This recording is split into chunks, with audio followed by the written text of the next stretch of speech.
see you. Avatar: Fire and Ash is now streaming on Disney+. It's the film critics are calling the best Avatar yet. Go, go, go, go! A true epic and completely jaw-dropping. This is the only pure thing in this world. Return to Pandora on Disney+. It will be an adventure for the whole family. And watch the Oscar-winning phenomenon at home. This is sick! Avatar: Fire and Ash, now streaming on Disney+. Rated PG-13.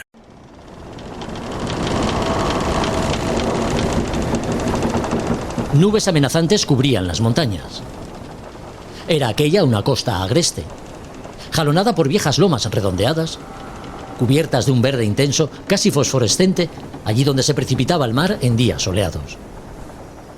Árboles, alguna zona de siembra y casas diseminadas como puntitos blancos adornaban el paisaje. El gris plomizo de un cielo anodino solía acompañar a las lanchas que cada mañana al despuntar el alba salían a la mar. Con las velas al tercio o al trapeando, abandonaban poco a poco la bocana del puerto. La suya también pintaba de negro, y en las amuras 2 espirales amarillas le servían para distinguirse del resto. Confiaba en aquel símbolo como habían hecho sus antepasados, que por alguna extraña razón lo llegaron a convertir en su amuleto.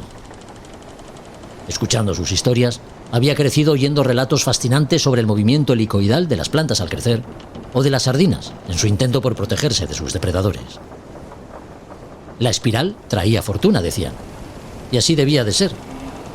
Pescadores de todos los pueblos de alrededor ansiaban navegar con él.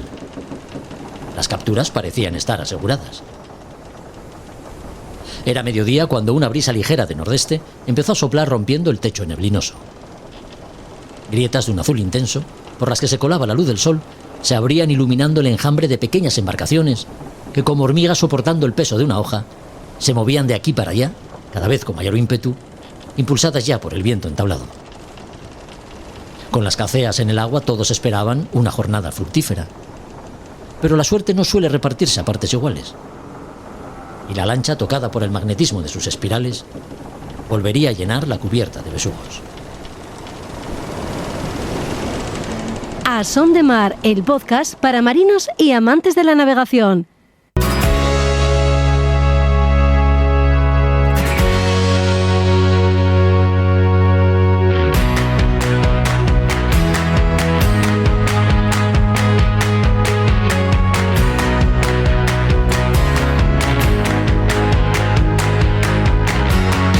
Hola a todos, ¿qué tal? Bienvenidos a otro podcast de A Son de Mar. En el capítulo de hoy nos acercamos a la vela de competición.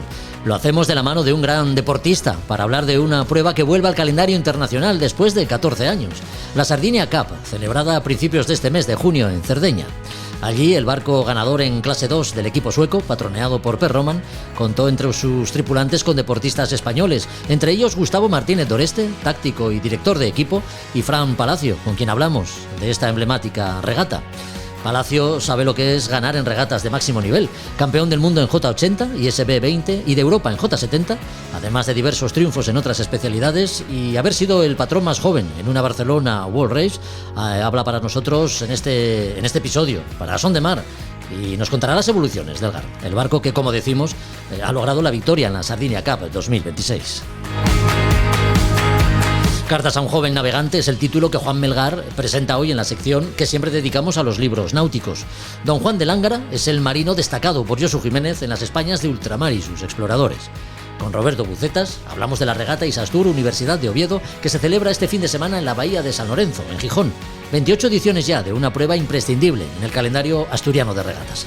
Estos son los contenidos de un nuevo capítulo de A Son de Mar que ya comienza, no sin antes felicitar a la gente de mar. Hoy, 25 de junio, fecha en la que se publica este podcast, se celebra su día, el Día de la Gente de Mar. Tripulantes de buques, personal de tierra y pescadores.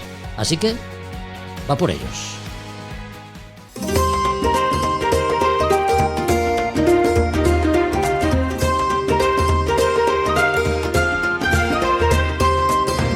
14 años han tenido que pasar para que una de las pruebas más exigentes del panorama de regatas internacional volviese al calendario. Portocervo, en la costa este de la isla de Cerdeña, ha vuelto a vestirse de gala con las velas de los barcos participantes en la Sardinia Cup 2026, en la que el protagonismo español ha sido destacado gracias al trabajo desempeñado por Gustavo Martínez Doreste y mi paisano, Francisco Palacio, ambos deportistas del equipo sueco vencedor en clase 2 a bordo del Garm, patroneado por Per Roman. ¿Qué tal, Fran? ¿Cómo estás? Bienvenido. Buenas tardes, muy bien, todo en orden. Bueno, pues ya por Gijón otra vez. Lo primero, enhorabuena, Fran, porque aunque estés acostumbrado a triunfos de índole internacional, tener la Sardinia Cup en el palmarés personal, una prueba tan emblemática, siempre es de agradecer, ¿no? Sí, la verdad es que tampoco sabíamos el tirón que tenía la Sardinia Cup, ¿sabes? Uh-huh. Porque, bueno, llevaba tantos años sin hacerse y, bueno, yo nunca la había seguido tanto, pero... Sí. Visto lo visto, pues bueno, ese está al nivel de la Admirals que se hace el año que viene en Inglaterra. Pero no, muy bien, muy bien. Sí, porque se van combinando en el calendario, un año Admirals y otro año Sardinia Cup, no coinciden las dos en el mismo año, ¿no? Eso es, es la primera vez que se vuelven a hacer así, alternándolas. Uh-huh. El año pasado se retomó de nuevo la Admirals, que fue la primera en retomarse en Inglaterra, y este año se retomó de nuevo la Sardinia, y parece que los equipos lo están cogiendo con bastantes fuerzas y ganas, y bueno, parece que va a volver a ser una de las pruebas punteras de los calendarios. Muy bien. Del 31 al 7 de junio, Portocervo, ya decíamos, fue el escenario de la Sardinia Cup. Fran, si uno atiende a las imágenes de las diferentes pruebas celebradas, desde luego el lugar es perfecto, ¿no?, para que barcos tan exigentes como los que manejáis desplieguen todo su potencial. El lugar es magnífico, entre islas todo el día. Luego está el estrecho de la Magdalena, que está ahí, bueno, cuando entra el Mistral pega muy fuerte, y bueno, pues suelen hacerse muchas regatas costeras porque el sitio es idílico para ello.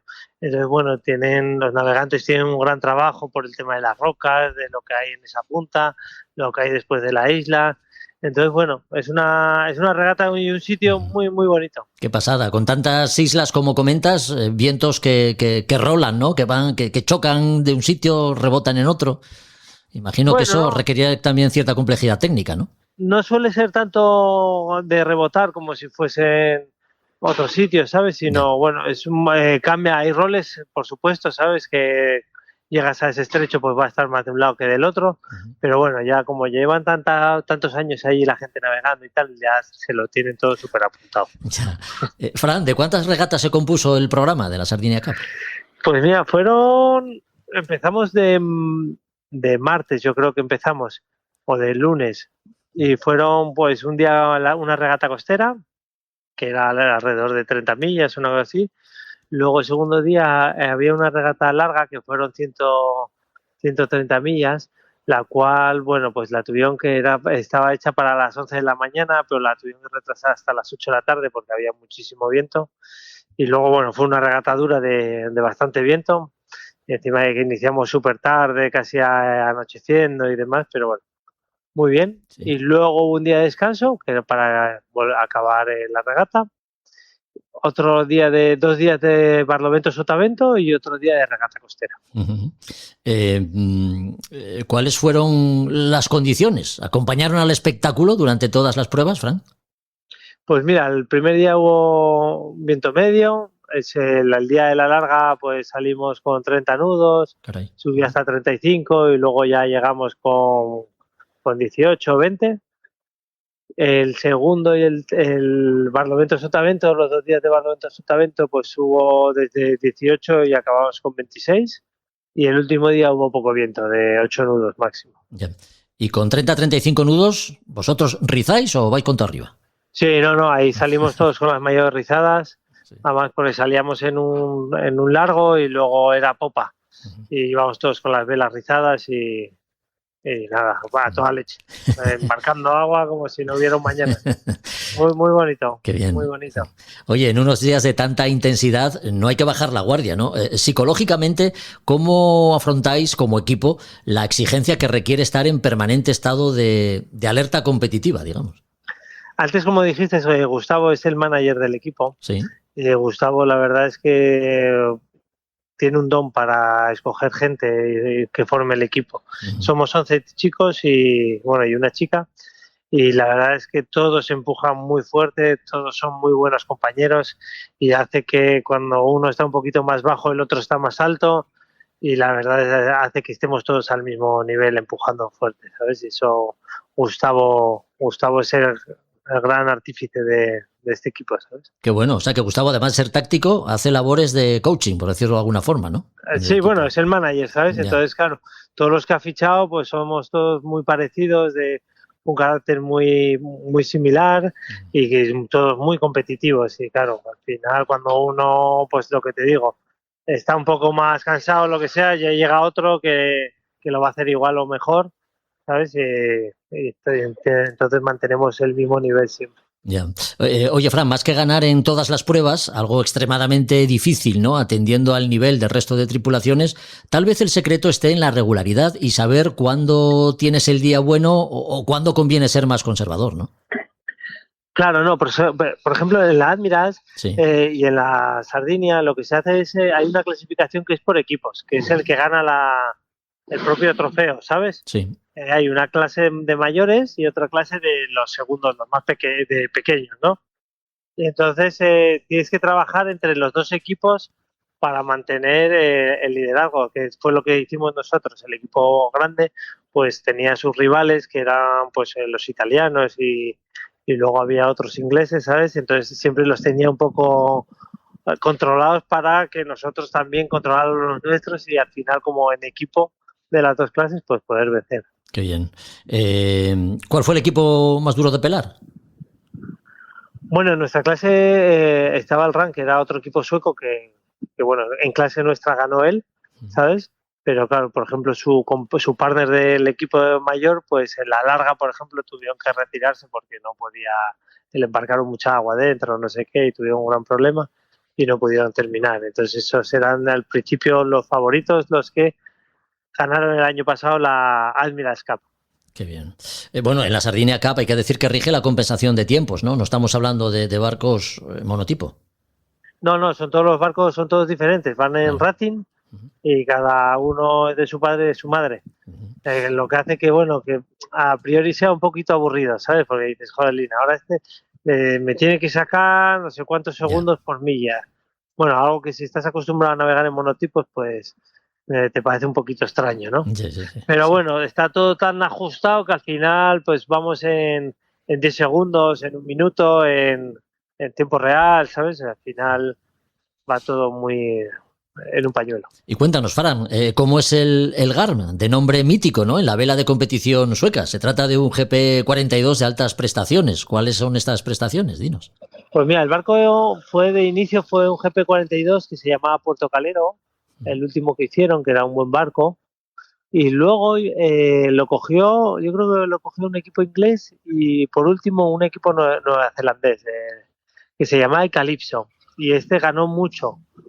De hecho, pues modificó la cubierta, creo que modificó parte de la quilla, le puso 2 timones. Bueno, hizo una máquina de correr, ¿no? Sí. También no sé si cambió cosas del palo y bueno, era un gran barco.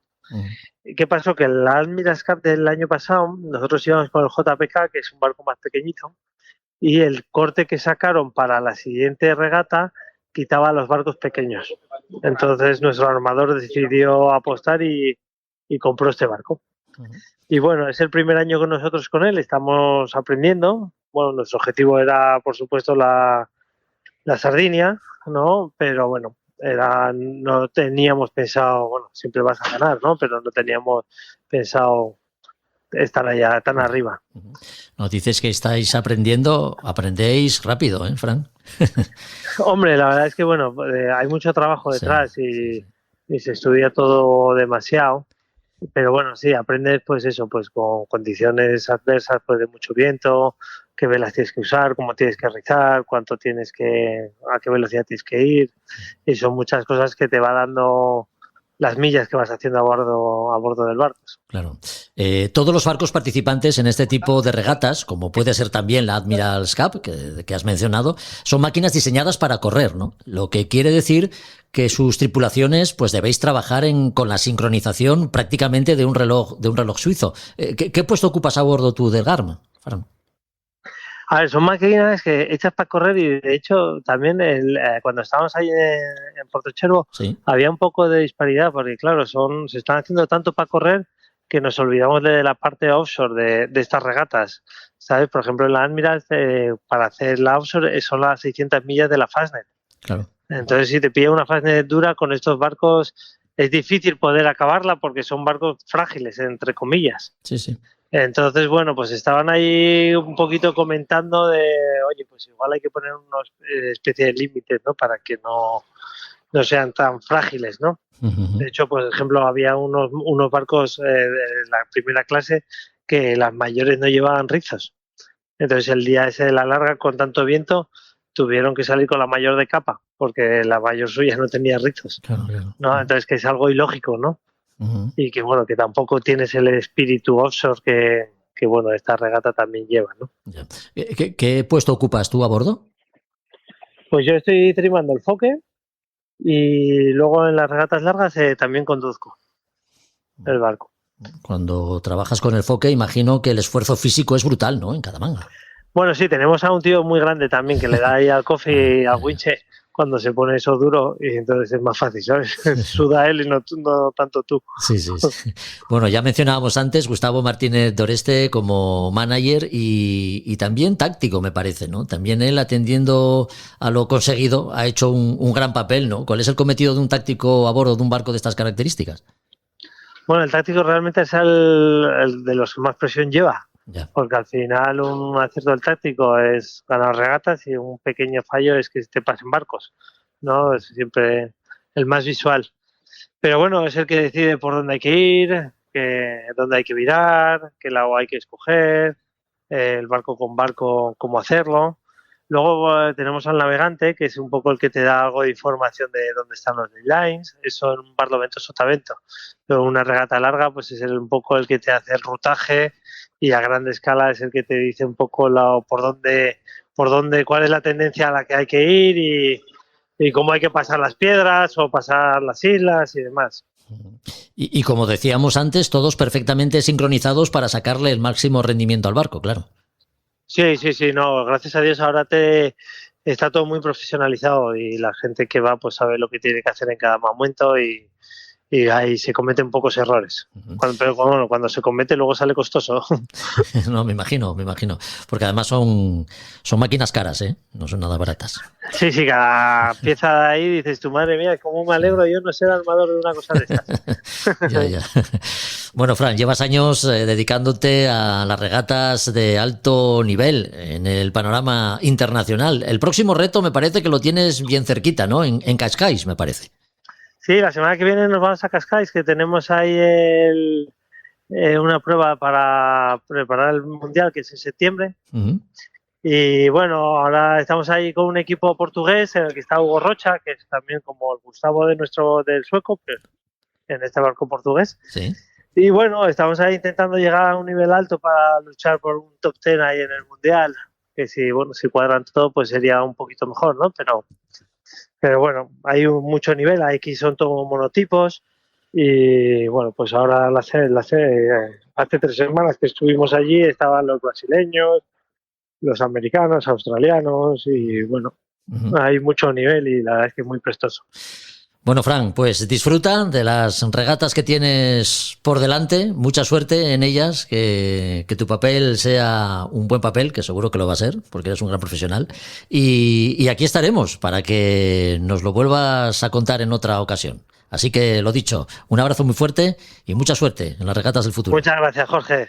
Un abrazo. ¿Te gusta salir de la rutina aprendiendo a navegar? ¿Has pensado en hacerlo por el Cantábrico, la costa atlántica de Francia y el sur de Irlanda o Reino Unido? Náutica Puerto Gris te lo pone fácil. Suelta amarras y disfruta con nosotros tu charter por enclaves náuticos con siglos de tradición marinera. También puedes sacar tu título. Somos Escuela Homologada. travesías y expediciones a los lugares más cautivadores del norte de Europa, mientras aprendes o perfeccionas tus conocimientos. Traslados y asesoramiento náutico. Náutica Puerto Gris, desde Santander. De navegantes para navegantes. Efectivamente, la costa cantábrica también ofrece buenas posibilidades para disfrutar de un charter por alguno de los parajes que encierra. En Santander tiene su base Náutica Puerto Gris y desde Cantabria puede disfrutarse de la navegación gracias a los servicios que nos ofrecen sus profesionales. Francisco Cabezos, ¿qué tal? Muy buenas. Muy buenas tardes, ¿cómo estamos? Un saludo. Ya saben nuestros oyentes, Francisco, que Náutica Puerto Gris, además de formación, ofrece travesías y charter. ¿Cuál es vuestra oferta de cara al verano que acaba de empezar, como quien dice? Bueno, pues efectivamente verano viene a ser la época donde la gente busca un poco ya de relajación y el mar y la navegación ayuda no solamente a descubrir nuevos horizontes y aventuras, sino también a ello, a poder descubrir nuevos sitios con la familia, con los amigos, tranquilamente. Entonces, bueno, pues nosotros desde nuestra flota podemos ofrecer el servicio de charter particular para que durante varios días, una semana o incluso desde un mediodía o un día entero puedan descubrir los diferentes enclaves del Cantábrico. No solo desde Santander y desde la propia Cantabria, sino pues poder descubrir navegando los distintos puertos que nos ofrece tanto la costa asturiana como la costa vasca. Así es. La bahía de Santander es un lugar muy conocido, como no puede ser de otra manera, por los propios santanderinos, ¿no? Pero no tanto quizá por quienes piensan en acercarse a la ciudad, ¿no? Durante este verano. Para quienes nos escuchen y tienen inquietudes y tengan inquietudes náuticas, ¿qué partido le sacáis a la bahía de Santander desde Náutica Puerto Gris? Bueno, normalmente para la gente que viene con el tiempo un poquito más apretado solemos ofrecer charters de mediodía, son charters de 4 o 5 horas de duración, vienen por la mañana, bien por la tarde, o charters de un día entero que solemos trabajar entre las 8 y 10 horas de duración. Y bueno, no solo en la propia bahía, sino en los alrededores ofrecemos lo que es la navegación, que descubran los enclaves de la bahía, salir hacia la isla de Mouro, descubrir todo lo que es el Abra del Sardinero hacia Cabo Mayor o hacia Cabo Bajo o hacia el otro vertiente, para luego poder fondear en alguno de los diferentes puntos de fondeo que nos ofrece la zona y poder disfrutar del clásico comida, baño y sol. Disfrutar sin el ajetreo de la playa masificada ni de la ciudad a las espaldas. Preciosa la costa cántabra y en este caso concreto, sobre todo la costa bañada por las aguas de la bahía de Santander. Qué diferente, ¿verdad? Conocer un sitio desde tierra a hacerlo desde la mar. Siempre. La gente siempre tiene la oportunidad de ver la cara oculta de la luna cuando se sube a un barco y sale hacia afuera. Y luego, como decimos, bien desde un solo día hasta poder disfrutar de una semana entera de travesía, poder ir de puertecito a puertecito y salir de Santander para poder disfrutar a lo mejor en un mismo día de Laredo, ir hasta Castrurdiales o pernoctar en Bilbao, meternos ya en la costa vasca. El Cantábrico te ofrece la auténtica esencia que se ve desde tierra cuando visitas uno de esos puertos, pero disfrutándolo desde la mejor manera posible, que es desde el mar. Barcos, los de Náutica Puerto Gris, perfectamente equipados para el disfrute, no solo de una jornada, de un día, sino también de varios días de travesía, como nos comentas, Fran. Sí, ofrecemos en nuestra flota ofrecemos las máximas comodidades, disponen de 3 a 4 camarotes dependiendo del barco, cocina equipada con frigorífico y con todas las comodidades y por supuesto todos los medios a bordo para poder disfrutar. También disponemos, si así lo requiriesen, de algunos medios auxiliares que siempre se agradecen en este tipo de servicios, como son pues juguetes náuticos del tipo tablas de paddle surf, kayaks y derivados, con los que se puede, una vez fondeado el barco, descubrir a pie de playa todas esas calas y esos rincones tanto de la bahía de Santander como de la costa cántabra. Pues que me has puesto los dientes largos, Fran. Estoy aquí al lado de Santander, pero una cosa es conocerlo por libre y otra hacerlo con vosotros, con los profesionales de Náutica Puerto Gris, que conocéis bien las costas cantábricas en general y muy particularmente las de Santander y Cantabria. Así que muchas gracias por toda esta información, tomamos nota y te esperamos en el próximo podcast. Un abrazo. Muchas gracias a vosotros y ya sabéis dónde estamos. Náutica Puerto Gris y Sailing Indómito, experiencias náuticas. Suelta amarras con nosotros, charters exclusivos, nos adaptamos a tus necesidades. Nuestros barcos te ofrecerán la seguridad y confortabilidad que buscas. Consulta nuestros servicios en nuestras web nauticapuertogris.com y sailingindómito.es. Visita nuestros perfiles en Facebook e Instagram y haz tuyas nuestras aventuras. Náutica Puerto Gris y Sailing Indómito, profesionalidad, experiencia y ganas de compartir.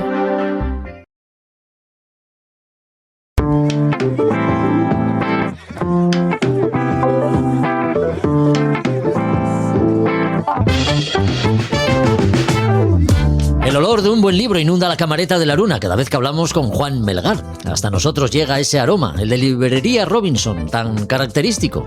El de hoy es un libro que además huele a mar, porque es la historia de dos marinos que un buen día se encuentran y tienen mucho que contarse. Juan Melgar, muy buenas. Bienvenido una vez más a Son de Mar. Hola Jorge, un placer estar aquí de nuevo, como siempre. Editorial Almayer, Juan, la vuelve a liar, y publica Cartas a un joven navegante. ¿De qué libro estamos hablando? Cuéntanos. Pues sí, la verdad es que estamos comentando mucho el libro de Almayer, pero es que la verdad es que están haciendo una gran labor y son los que están editando muchísimo libro de este tema y vale la pena comentarlos, sí, la verdad, sí. Y nos encanta recomendarlos. En este caso es un librito, es eso, como has dicho, Cartas a un joven navegante, de un autor francés, Pierre Mathiot. Y es un libro que está estructurado un poco eso, pues basado en un encuentro que sabemos que ha pasado, pero que luego porque el libro es todo, aunque son cartas, pero no es una correspondencia como tal, porque las cartas son solo en una dirección. Son solo del navegante mayor al navegante joven, ¿no? Entonces le va contando, le va hablando cosas, le va mandando cartas de vez en cuando, pero siempre tenemos la respuesta a lo que dice el joven, pero nunca vemos las cartas del joven. Ya. Entonces, bueno, es una fórmula curiosa, pero que bueno, que tiene su resultado. La verdad es que está muy bien. Es una especie de diario, ¿no? ¿Lo podríamos calificar así? Sí, no es un diario porque como eso, porque él se encuentran ahí en el Sable d'Olonne, en Francia, el conocido puerto de donde salen pues la Vendée Globe y estas regatas, pero luego el hombre mayor, el marino experimentado, sí. Sigue navegando. Entonces claro, esto es todavía en la época, no antes de los emails y de todas estas cosas, sino que cuando aquello que ya se nos está olvidando, pero que antes pues escribíamos, poníamos un sello y metíamos el sobre en un buzón. Sí. Y llegaban las cartas a 2 sitios. Pues todavía es en esa época. Y yo, si no recuerdo mal, es en los años 80, y entonces él va navegando, él va dando la vuelta al mundo. Entonces, claro, son navegaciones largas. Entonces, pues entre carta y carta, pues pasa un tiempo, pasa bastante tiempo, claro. Ya. Y bueno, sí, le va pues bueno, es un poco desde la experiencia, ¿no? Le va contando, ¿no? Un poco su manera de ver la vida y cómo afrontar el mar, cómo hacer esa vida, ¿no? La vida del navegante, no lo que somos nosotros, que montamos la tortilla y nos vamos ahí, sino el que de verdad navega y se va lejos. Ya. Entonces, pues eso, un poco cómo encarar eso, ¿no? Pues un poco la manera de ver la vida habla del mar y habla de todo esto, también se mete también en más cosas. O sea, es un libro un poco más amplio que incluso que lo pueden leer, no hace falta ser un friki de las escotas, los winches y y esas cosas para leérselo. O sea, que se lo puede leer alguien un profano en la materia también. La relación que se establece, ¿no?, entre ese viejo lobo de mar y el joven con aspiraciones, pero lleno de dudas, es lo que parece planear durante toda la narración, ¿no? Exacto, es un poco lo que va subyaciendo en toda esa correspondencia, ¿no? En esas cartas que le va. Empieza además un poco porque la primera está un poco casi está enfadado, claro, ¿no? Como no hemos visto lo que le cuenta el otro, pues nos quedamos así, pero esto, pero bueno, luego va evolucionando la cosa, la relación y tal, y bueno, está muy bien, la verdad. Nos ha gustado mucho y no es un libro muy extenso, es un libro que se lee rápido, es corto, o sea, que no tengan miedo los que tienen miedo a los tochos, porque esto no es un tocho, o sea que es un libro que se lee bien rápido y la verdad es que está muy bien, muy agradable. Eso te iba a decir, un libro fácil de leer, 160 páginas de narrativa que roza la filosofía, diría yo, ¿no? Es porque es una forma de pensar el mar, de alguna forma. Sí, porque ya sabes que esto del mar es un poco, pues es una manera, ¿no? El ser marino y navegante, sí. Pues es una forma de vivir, es una condición, ¿no? Pues uno es un poco... Los que ya pasan de la afición ya se convierten en eso, en una condición, en un modo de vida. Uh-huh. Todos tenemos un poco, yo creo, a los que nos gusta esto, a lo mejor lo que somos es un poco navegantes de ese tipo frustrados, ¿no? Es un poco lo que siempre pensamos que queremos hacer o que nos gustaría hacer o que luego no nos atrevemos a dar el paso, a lo mejor, pero siempre está ahí, yo creo, esa cosa para todos, el zarpar, irse lejos y vivir así de esa manera. Ya decíamos que Almayer la ha vuelto a liar, es una editorial especializada en literatura náutica, en este caso Cartas a un joven navegante, la obra de Pierre Mathiot.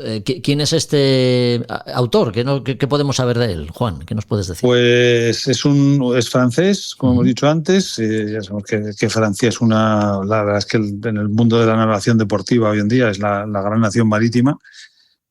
Todo hay que reconocerlo, ahora que no nos oyen. Y este hombre parece que era gimnasta profesional y luego ya reconvertido pues en periodista, navegante, también hace sus incursiones en el mundo del cine como guionista, en fin, una persona de estas polifacética. Vamos, que sabe escribir y además sabe de lo que habla, ¿no? Sí. En este caso lo tiene todo, muy bien. Si nos queremos hacer con este libro, Cartas a un joven navegante, o cualquier otro título que tengáis ahí en librería Robinson, ¿por dónde nos tenemos que pasar ahora y qué podemos hacer para consultar los libros que tenéis en los estantes? Pues sí, ahora estamos, como ya hemos comentado en anteriores programas, nos hemos mudado y estamos en la calle Julián Romea 3 de Madrid, donde tenemos pues las mismas estanterías con los mismos libros que nos hemos traído y nos han encajado aquí. Muy bien. Y o sea que tenemos todas seguimos con la misma atención, todavía con un poco de obra porque tenemos ahí, ya se sabe cómo son estas cosas y los remates pues cuestan. Pero vamos, estaremos ahí abiertos. Estamos abiertos y luego, si no, el que no pueda venir a Madrid, el que no le apetezca venir a asarse aquí al centro, siempre puede mirar desde su fresquito casa en la página web o llamarnos por teléfono, mandarnos un email en nauticarobinson.com y ahí estaremos encantados de echar una mano. Pues muchas gracias, Juan Melgar, que siempre está dispuesto a hablarnos de libros en A Son de Mar, cosa que le agradecemos mucho y por eso le esperamos en el siguiente episodio, Juan. Así que aquí estaremos. Pues muchísimas gracias, Jorge, por dar voz a los libros marítimos náuticos en tu programa. Un abrazo fuerte. Hasta el próximo episodio. Chao.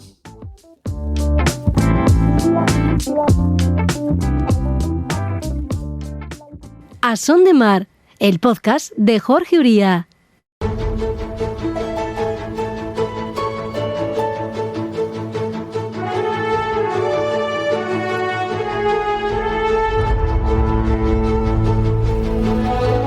Dejamos que soplen los vientos que nos llevan a las Españas de ultramar para así conocer mejor a los exploradores y marinos que han hecho méritos para que Josu Jiménez los rescate del olvido en muchos casos y nos relate su obra y milagros. Hoy la figura es la de Don Juan de Lángara. Josu, cuando quieras, háblanos de Don Juan.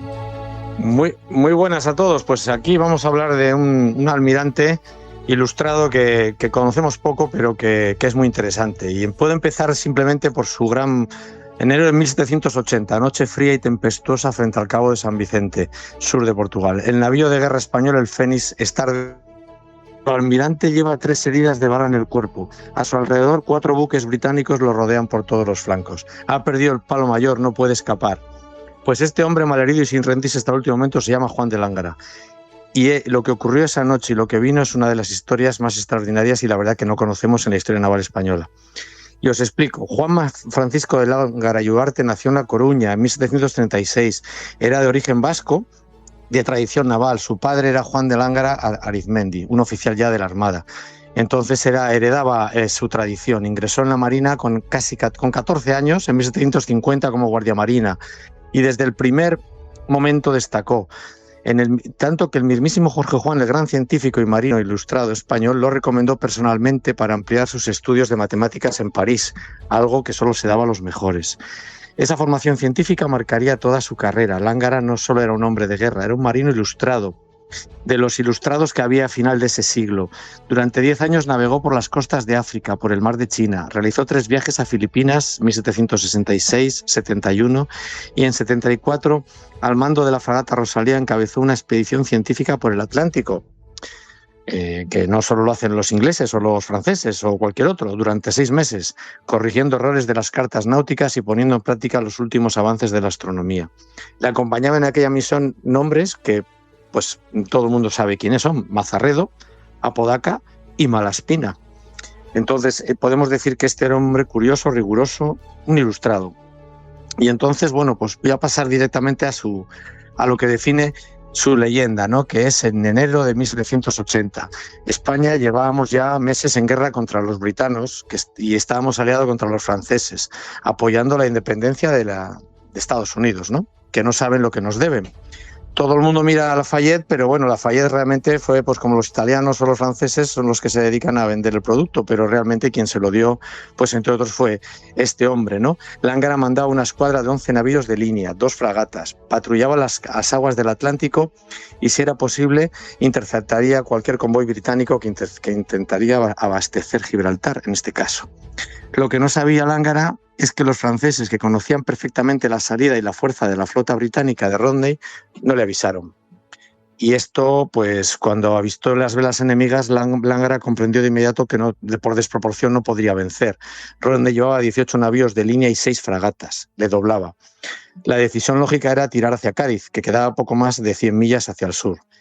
Pero apareció un factor que nadie esperaba, que es la tecnología. Los barcos britanos llevaban ya los cascos forrados con cobre y esto le daba mayor velocidad, con lo que entonces, sin incrustaciones y el forro limpio, pues corrían mucho más y eran más maniobrables. Lángara no entendía cómo le ganaban terreno tan rápido y en pocos minutos los britanos se habían colocado entre la escuadra y la costa, luego no podía salir.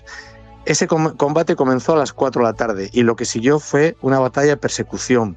Y fue una batalla que no se había dado nunca, que era una batalla por la noche, porque siempre se libraban de día. Y los ingleses así le llamaron The Morning Battle, la batalla de la luz de luna.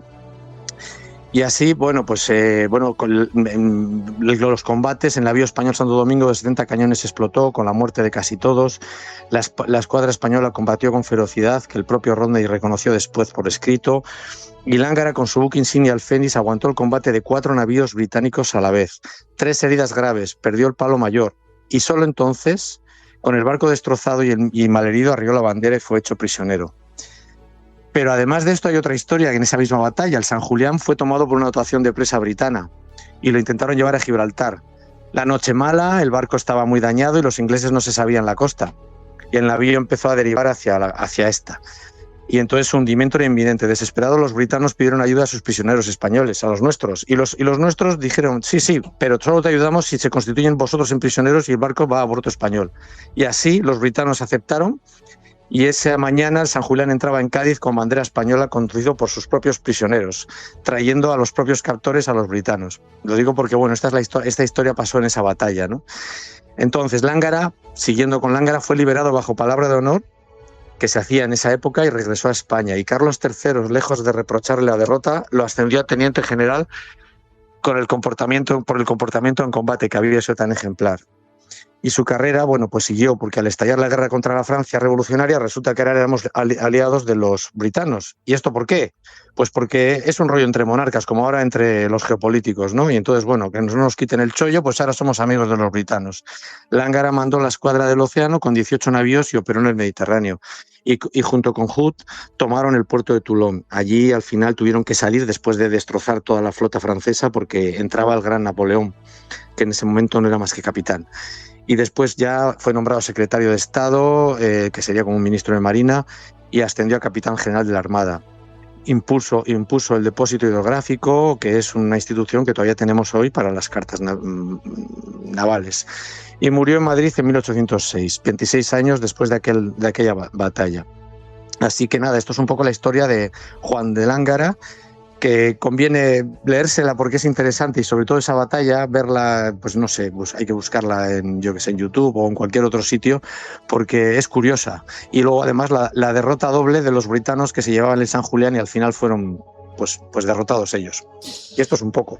Bueno, pues un gran marino, ¿no? Que ya empezó a destacar a muy temprana edad. Viajes de mar de todo tipo, campañas militares y travesías científicas bajo las quillas de los barcos que capitaneó don Juan de Lángara, y también en aquellos en los que navegó.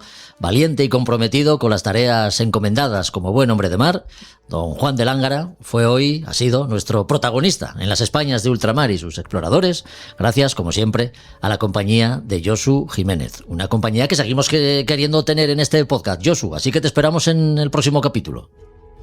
Pues ahí estaré, de día. Yo de noche me voy a navegar como don Juan de Lángara. Un abrazo fuerte y disfruta de esas noches de navegación. Adiós. Bueno, venga, un abrazo.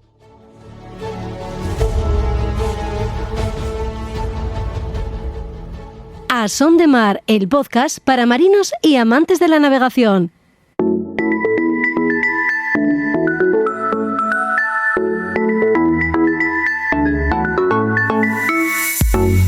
28 ediciones ya. La playa de San Lorenzo, un año más, vuelve a ser escenario de la regata Isastur Universidad de Oviedo, en colaboración con el Real Club Astur de Regatas.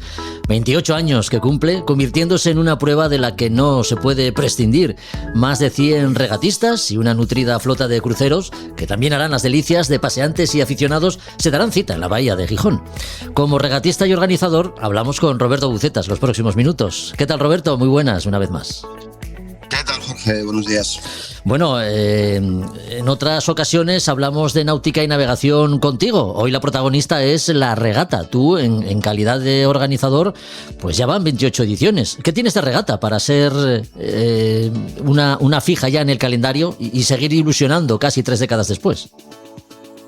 Bueno, pues eso, es trabajar con ilusión, con algo lo que te gusta y lo que disfrutas, posteriormente participando en la propia regata. Bueno, sí, hay que decir que la organización es bajo la organización del Real Club Astur de Regatas y bueno, con la colaboración, por decir, del propio equipo de vela de la Universidad de Oviedo, ¿no? Pero entonces eso, pues eso, trabajar, hacer las cosas con ganas y con ilusión, con algo que trabajas en lo que te gusta. Sí. Veremos barcos en la bahía y los trofeos que se repartan. Lo que no es tan vistoso es el trabajo de organización que hay detrás, ¿verdad, Roberto? Sí, por supuesto. Es una de las cosas que hay que poner en valor, para que ayer teníamos la presentación en el ayuntamiento y parece que estamos allí en el ayuntamiento, pues bueno, presentando la regata y que aquello pues se hace solo y el salón de recepciones del ayuntamiento está lleno y que, bueno, quiere participar todo el mundo. Pero que para que lleguemos a eso, que el sábado cuando salgamos para la mar y vamos al campo de regatas y esté todo el recorrido puesto y correctamente, pues pensamos que eso se hace solo, y solo no. Siempre hay un factor humano detrás, hay una serie de personas que muchas veces es un trabajo que está en segunda fila y que a muchas veces, pues bueno, es un trabajo, podemos decir, poco valorado o ingrato muchas veces, pero que es bueno, que es fundamental para que esto salga adelante. Si no sería imposible, ¿no? Y bueno, al final siempre ves a las personas que salen en primera fila, pero detrás hay mucha gente trabajando para que esto se pueda salir adelante, ¿no? Eso hay que ponerlo en valor en primer lugar. Y yo querría poner en valor también a todos los regatistas que participan, claro, independientemente del resultado final. En el deporte normalmente, en el deporte amateur sobre todo, y en cualquier tipo de deporte, pues bueno, a quien se recuerda es a los que suben al podio, a los que quedan entre los 3 primeros, a los que ganan, a los que salen en los papeles, ¿no? Pero bueno, para el verdadero espíritu de la regata está presente en cada una de las tripulaciones que toma la salida y que se enfrentan a una regata y que perseveran y que saben que a lo mejor muchas veces no van a tener ni posibilidades de ganar ni de entrar entrar en el podium, ¿no? Pero regresan y vuelven a competir una y otra vez, pues movidos por eso, por una ilusión y unas ganas de participar, ¿no? Entonces ganar es un éxito, pero bueno, participar con compromiso y respeto, pues bueno, también lo es, ¿no? Y es fundamental. Sin esos tres regatistas y sin esos barcos, no podría haber una regata. Desde luego. En la organización de una regata de este tipo todo es importante, ¿no? Pero que el desarrollo de la regata en el agua sea impecable, o al menos se acerque a este punto, es lo que siempre se desea. Sí, ahí es lo que tiene un trabajo extraordinario y excelente el Real Club Astur de Regatas de Gijón, que es el que hace la parte de la mar, ¿no? La reacción de la parte de la mar. Y bueno, hay que hacer una regata, bien, y hacer regatas de calidad, que es de lo que se trata, y que esté todo bien puesto y que haya, pues bueno, los barcos estén contentos, que bueno, somos muy exigentes, ¿eh? Los barcos y los tripulantes suelen ser bastante exigentes con el comité de regatas, ¿no? Pero bueno, el club de regatas lo hace de una manera extraordinaria, ¿no? Y ya como regatista, tenemos la regata ahí, es este fin de semana.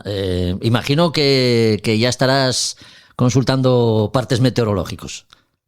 Bueno, si te digo la verdad, no, todavía no me da tiempo a mirar ni la meteorología. En este caso estoy en otros temas que son más importantes, pero sí que lo miraré por ahí por el rabillo del ojo, miraré un poco la meteo, ¿no? Y decir también que bueno, cambia un poco el programa de la regata después de 27 años, sí, en el cual se va a adelantar la salida del sábado a las 13 horas, con la intención de intentar poder dar 2 mangas el sábado y hacer otra manga el domingo también a las 13 horas, ahí haciendo una regata que tenga 3 pruebas, que bueno, creo que es mucho más, le da mucho más valor a la propia regata y es mucho más justo, ¿no? Los resultados finales. Oye, pues dejando a un lado las condiciones, haya las que haya, ¿qué te pasa por la cabeza siempre que estás en la línea de salida? No sé, bueno, a lo mejor no hay tiempo para pensar nada, ¿no? Con no tener un golpe con otro barco es suficiente.